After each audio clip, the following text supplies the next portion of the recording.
Asia में तनाव से उपजे संकट से निपटने के लिए कई कदम उठाए हैं। सरकारी सूत्रों के मुताबिक 78 दिनों तक की तेल कंपनियों ने दाम नहीं बढ़ाए। इसके लिए सरकार ने 1,23,000 करोड़ रुपए की मदद की। इस पर ज्यादा डिटेल्स के लिए हमारे साथ जुड़े हैं लक्ष्मण रॉय। लक्ष्मण जी, क्या जानकारी है आपके पास इस पूरी खबर पर? सरकार क्या कदम उठा रही है, बताइए। पश्चिमी एशिया में जो संकट है उससे निपटने को लेकर सरकार आने वाले दिनों में क्या कदम उठाने जा रही है और मौजूदा हालात की समीक्षा करके सरकार क्या किस नतीजे में पहुंच रही है, इसको लेकर सरकार के एक वरिष्ठ प्रतिनिधि के साथ लंबी बातचीत हुई।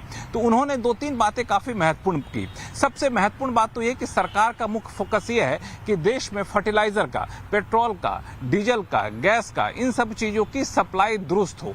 इसके लिए सबसे बड़ी चुनौती ये आ रही है कि फर्टिलाइजर कहां से मिलेगा। फर्टिलाइजर जिन जिन स्रोत से, जिन जिन देशों से मिल रहा था, उन देशों से फर्टिलाइजर अब पहले की तरह नहीं मिल रहा है। जहां से मिल रहा है वहां से कीमतें काफी ज्यादा में मिल रहा है, यानी काफी ऊंची कीमत में फर्टिलाइजर लाना पड़ रहा है। ऐसे ही पेट्रोल डीजल की हालत है, कच्चे तेल काफी ऊंची कीमतों पर लाया जा रहा है और इन सब का नुकसान ये हो रहा है कि सरकार को अतिरिक्त खर्च उठाना पड़ रहा है। मिसाल के तौर पर फर्टिलाइजर सब्सिडी करीब 1,72,000 करोड़ रुपए सरकार ने चालू कारोबारी साल के लिए तय करके रखा था, लेकिन अभी फर्टिलाइजर कंपनियों का कहना है कि भाई जितनी आपने सब्सिडी दी थी वो लगभग खत्म होने कगार पर है, हमें इसका दूना सब्सिडी चाहिए, यानी अतिरिक्त 1,70,000 करोड़ रुपए के आसपास सब्सिडी चाहिए। वित्त मंत्रालय के सामने इसकी मांग भी रखी है, लेकिन वित्त मंत्रालय ने हालांकि इसकी मांग अभी तक मंजूर नहीं की है, लेकिन फोकस ये है कि घरेलू उत्पादन फर्टिलाइजर का कैसे बढ़ाया जाए। इसी तरीके से ऑयल मार्केटिंग कंपनियां, यानी जिन कंपनियों के पेट्रोल पंप पे आप जाके पेट्रोल और डीजल भरवाते हैं,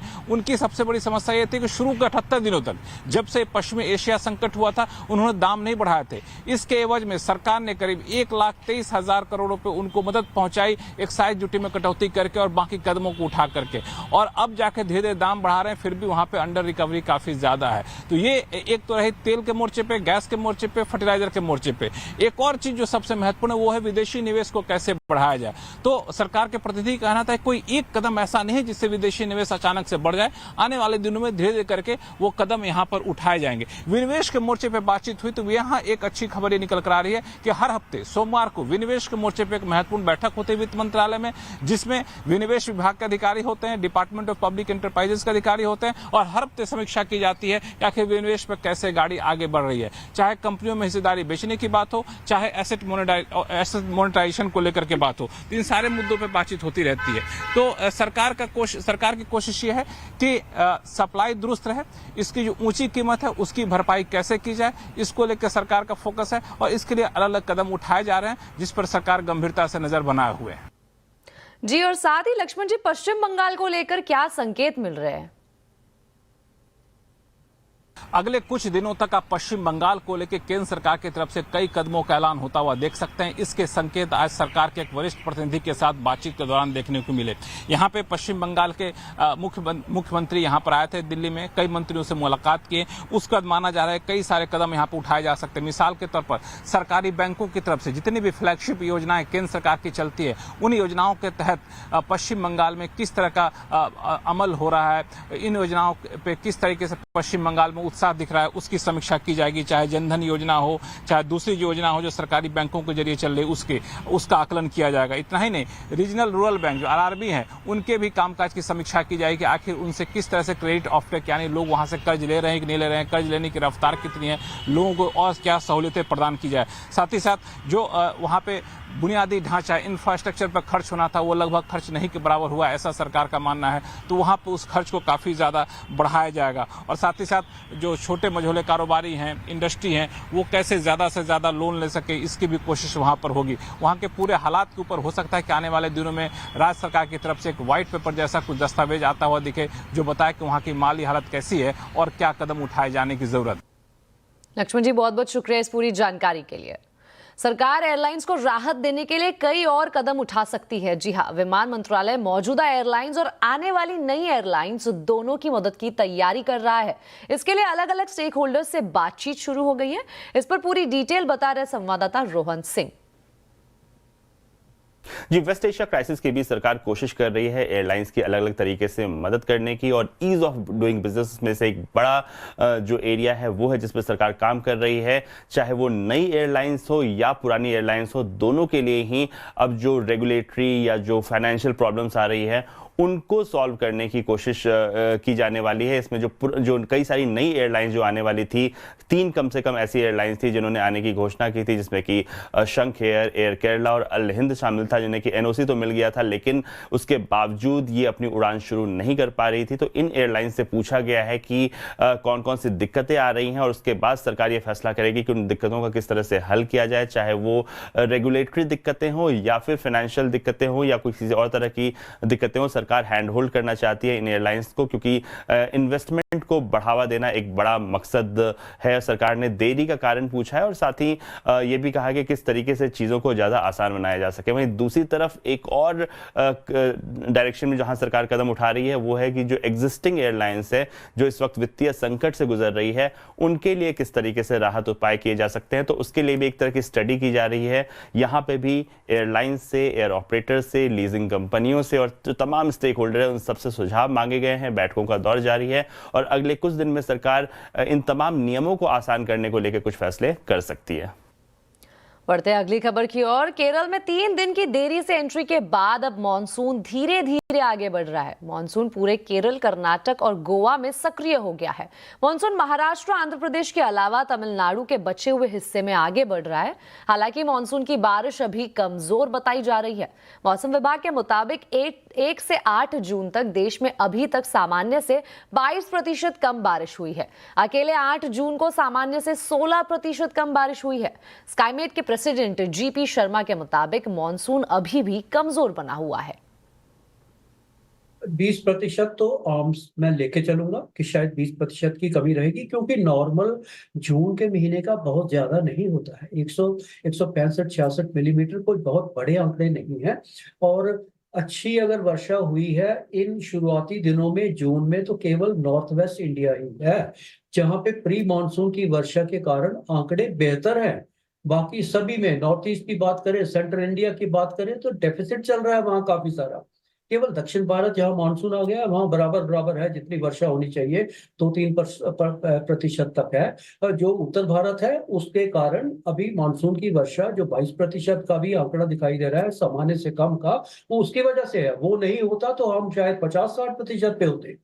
तो इसके चलते कमी तो दिखाई जरूर दे रही है। मानसून की प्रोग्रेस स्लो रहेगी, स्लगिश रहेगी, वर्षा नहीं होगी। जो इंडो गैंजेटिक प्लेन्स हैं, जहां से उत्तर प्रदेश की बात करें या बिहार की बात करें या उत्तर भारत के जो मैदानी भाग हैं, वर्षा की कमी बाकायदा बनी रहेगी जून के महीने में। अब आपको बता दें, टीसीएस ने अपनी एजीएम में एआई को लेकर रोड मैप पेश किया है। कंपनी के चेयरमैन एन चंद्रशेखरन ने कहा है कि आईटी के लिए एआई खतरा नहीं बल्कि एक बड़ा अवसर होगा। टीसीएस एजीएम की बड़ी बातें बता रही है नुपुर। टीसीएस का स्टॉक तो रिएक्ट नहीं कर रहा है उसको, लेकिन बाकी के जो आईटी स्टॉक्स है और स्पेशली जिन्होंने अपनी इन्वेस्टमेंट एआई में बढ़ाई है, वो सारे स्टॉक्स आपको बजिंग नजर आएंगे। एजीएम में क्या बातें निकल कर आई है, टॉप बातें मैं आपको बता देती हूँ। सबसे पहले चेयरमैन साहब का ये मानना है कि आईटी कंपनी के लिए एआई खतरा नहीं है, इनफैक्ट ये एक बड़ा अवसर है। जो अपॉर्चुनिटीज़ यहाँ पे निकल के आएगी उससे काफ़ी बेनिफिट होते हुए दिखेगा। कंपनी के मार्जिन्स और डील की जो पाइपलाइन है वो काफ़ी स्ट्रॉन्ग है, चाहे वो ट्रेडिशनल बिजनेस को लेकर हो या फिर एआई कारोबार को लेकर हो। आय ग्रोथ भी है वो लगातार बढ़ती हुई, यहाँ पर चेयरमैन साहब का कहना है उसमें कोई कमजोरी नहीं है। रेवेन्यू ग्रोथ लगातार मजबूत है और ये बरकरार भी रहेगी आगे चल के। एआई को लेकर आईटी इंडस्ट्री की में जो गलत धारणा है वो फिलहाल बनी हुई है। चेयरमैन साहब का क्लियरली ये मानना है कि एक धारणा बना दी गई है जो कि बहुत गलत है, क्योंकि उनका मानना है कि ये अपॉर्चुनिटी है, इसे रिस्क के तौर पर ना देखा जाए। 3 साल में ग्लोबल एंटरप्राइज आईटी इंडस्ट्री की जो वैल्यू होगी वो करीबन $3 ट्रिलियन के आसपास पहुंच सकती है। क्लाइंट्स के लिए एआई प्लेटफॉर्म और सोल्यूशन ऑलरेडी कंपनी ने बनाना शुरू कर दिया, तो वहां से भी रेवेन्यू जनरेशन होता हुआ नजर आएगा। एआई सोल्यूशन फ्रेमवर्क में लगातार कंपनी निवेश कर रही है और वही बेनिफिट आपको आने वाले कुछ सालों में नजर आएगा। एआई से जुड़ी जितनी भी डील पाइपलाइन है लगातार यहाँ पर बढ़ती हुई नजर आ रही है। Q4 में भी बढ़ती हुई दिखी थी और इस साल भी और बढ़ती हुई आपको नजर आएगी। Q4 में एआई डील पाइपलाइन का साइज $2.5 बिलियन के आसपास था। एक और इंटरेस्टिंग चीज़ यहाँ पर निकल कर आई है, चेयरमैन साहब का ये मानना है कि फ्यूचर में जितने इंसान कंपनी में काम करेंगे उतने ही एआई एजेंट्स भी होते हुए दिखेंगे। तो इक्वल होता हुआ आपको कंपोनेंट नजर आएगा। हो सकता है छटनी ना हो एम्प्लॉयज़ की, लेकिन जो हायरिंग है वो भी धीमी होती हुई नजर आएगी। ये एक इंपॉर्टेंट डेटा था ह्यूमन रिसोर्स के तौर पे जहां पे नजर बनी हुई रहेगी। हालांकि एआई एक अपॉर्चुनिटी है, लगातार कंपनी इन्वेस्ट कर रही है, डील पाइपलाइन भी स्ट्रांग है। एआई एजेंट ह्यूमन और दोनों का जो रेशो है वो इक्वल होते हुए नजर आएगा। तो हायरिंग पे इम्पैक्ट तो होगा, लेकिन छटनी भी नहीं होगी। चलिए अब एक नजर आज के बाजार के हाल पर। निफ्टी की वीकली एक्सपायरी पर बाजार में तेजी देखने को मिली है। खरीदारी के दम पर सेंसेक्स 395 अंक उछला तो निफ्टी ने 119 अंक की बढ़त हासिल की। बैंकिंग शेयरों में जोरदार एक्शन रहा है, वहीं मिड कैप और स्मॉल कैप शेयरों में भी जमकर खरीदारी हुई है। कैसे रहा है आज के बाजार का हाल, डिटेल में बता रही है रक्षा रावत। निफ्टी की वीकली एक्सपायरी के दिन बाजार में शुरुआत काफ़ी अच्छी हुई, लेकिन इंट्राडे में निफ्टी एक बार को लाल निशान में ज़रूर स्लिप हुआ। वहां से काफ़ी अच्छी शॉर्ट कवरिंग बैंकिंग शेयरों के दम पर आई और बाजार ने एक शानदार क्लोजिंग दी। अगर निफ्टी की बात करें तो यहां पर करीब करीब 120 अंकों के साथ क्लोजिंग हुई है। निफ्टी बैंक में मूव्स काफ़ी अच्छे थे, करीब 1100 अंकों के साथ बढ़त के साथ यहां पर क्लोजिंग हुई है। मिड कैप और स्मॉल कैप में भी आज काफ़ी अच्छी खरीदारी देखने को मिली। अगर आज के सेक्टोरियल मूवर्स की बात की जाए तो पिक्चर कल के मुकाबले काफ़ी ज़्यादा अच्छी है और PSU बैंक यहाँ पर आज काफ़ी अच्छे गेंस दिखाई दिए, आज का हीरो ऑफ द डे रहा। और जो NRI डिपॉजिट है और जो RBI के हेजिंग नियमों में जो ढील मिली है वहां से यहां पर गेंस देखने को मिले। तो PSU बैंक इंडेक्स यहां पर 3.5% से ज्यादा के मूव्स दिखाई दिए। इसके अलावा defence, financial, capital market, reality सभी जगह अच्छी खरीदारी देखने को मिली। अगर आज के लूजर्स की बात करें तो यहाँ पर निफ्टी IT ने आज बाजार को डिसअपॉइंट किया है। अगर आज के निफ्टी गेनर्स की बात करें तो यहाँ पर इंडिगो, जो क्रूड में नरमी आई है और काफ़ी सारी पॉजिटिव रिपोर्ट आई है, ब्रोकरेज रिपोर्ट, वहां से यहाँ पर गेंस देखने को मिले। इसके अलावा Jio financial, Eicher motor, Apollo hospital, ICICI bank और SBI जैसे काउंटर्स थे जहां पर तेजी देखने को मिली। अगर आज के लूजर्स की बात की जाए तो ONGC, Titan, NTPC, Eternal, Tech Mahindra, power grid, ये सारे काउंटर्स थे जहां पर निफ्टी को सपोर्ट नहीं मिला है। अगर आज के मार्केट की बात की जाए तो ओवरऑल एक अच्छी क्लोजिंग देखने को मिली। जम्मू कश्मीर और लद्दाख के बीच ऑल वेदर कनेक्टिविटी की दिशा में आज एक ऐतिहासिक दिन है। एशिया की सबसे लंबी और दुनिया की सबसे ऊंचाई पर स्थित बाई डायरेक्शनल जोजिला टनल के आखिरी हिस्से की चट्टान को हटाने का काम आज पूरा हो गया। केंद्रीय सड़क परिवहन मंत्री नितिन गडकरी, जम्मू कश्मीर के उपराज्यपाल मनोज सिन्हा और मुख्यमंत्री उमर अब्दुल्ला भी इस ब्रेक थ्रू समारोह में शामिल हुए। इस दौरान केंद्रीय मंत्री को 13 किलोमीटर से अधिक लंबी इस रणनीतिक सुरंग की तकनीकी प्रगति के बारे में विस्तार से जानकारी दी गई। इस सिंगल ट्यूब सुरंग की कुल निर्माण लागत लगभग 6,500 करोड़ रुपए है। लेह में ट्रैफिक जाम की समस्या उससे हल होगी और श्रीनगर और मनाली जाने वाले वाहनों को शहर के अंदर आने की जरूरत नहीं पड़ेगी। लेह में 2 lane shoulder north bypass 200 crore 7.6 crore उसके मैं घोषणा करता हूं। इसका DPR अंतिम चरण में है और जल्दी उसका भी काम पूरा होगा। नीट पेपर लीक मामले को लेकर शिक्षा मंत्री धर्मेंद्र प्रधान ने कहा है कि वो आज NTA हेडक्वार्टर गए। इसके अलावा उन्होंने संबंधित विभागों के साथ मीटिंग भी की। साथ ही सहयोग के लिए कई मुख्यमंत्रियों को लेटर भी लिखा है। धर्मेंद्र प्रधान ने कहा कि वो 21 जून को नीट का री एग्जाम कराने जा रहे हैं और साइबर अटैक से निपटने की पूरी तैयारी है। NTA री नीट एग्जामिनेशन 21 जून को करने जा रहा है। इसके हम इस बीच में कई बार उसके रिव्यू किए हैं। क्वेश्चन पेपर बनाने से लेके उसके आगे की जो प्रक्रिया रहती है उसकी दायित्व रहती है एग्जामिनेशन सेंटर तक सटीक समय पे पहुंच जाना। जिस विभाग उस काम पे संश्लिष्ट है, इस बार हम लोग थोड़ा और ज्यादा प्रिकॉशन लिए हैं। साइबर चैलेंज को कैसे सामना किया जाए, सर्टिन, I4C, IB, CBI, ये सारे की जो साइबर प्रोटेक्शन सोर्सेस है, मेटी हो या होम मिनिस्ट्री, उन सबको इकट्ठा करके काम पे लगाया जा रहा है। इस बार हम लोगों ने जिम्मेदारी और दायित्व के साथ लिया है। NTA निश्चित रूप में उसमें सफल होगी, ये मेरा पूरा भरोसा है। भारत के साथ हाल ही में हुए FTA से छोटी और मझोली कंपनियों को भी फायदा हुआ है। आगे इसका और लाभ कैसे उठाया जा सकता है, इस पर केमिकल सेक्टर की MSME का जायजा लिया है संवाददाता केतन जोशी ने। ये पिगमेंट यूनिट एफटीए वाले देशों में एक्सपोर्ट करती है। ओमान से पहले यूएई, ऑस्ट्रेलिया, न्यूजीलैंड जैसे एफटीए कंट्री में ये अपना पिगमेंट 0% निर्यात शुल्क पर भेज रहे हैं। अब प्लांट में काम बढ़ गया है क्योंकि पिगमेंट और केमिकल एक्सपोर्ट के लिए state of the art plant और प्रोडक्ट क्वालिटी ज़रूरी है। कंपनी ने इस पर खर्च किया और अब इसका फ़ायदा मिल रहा है।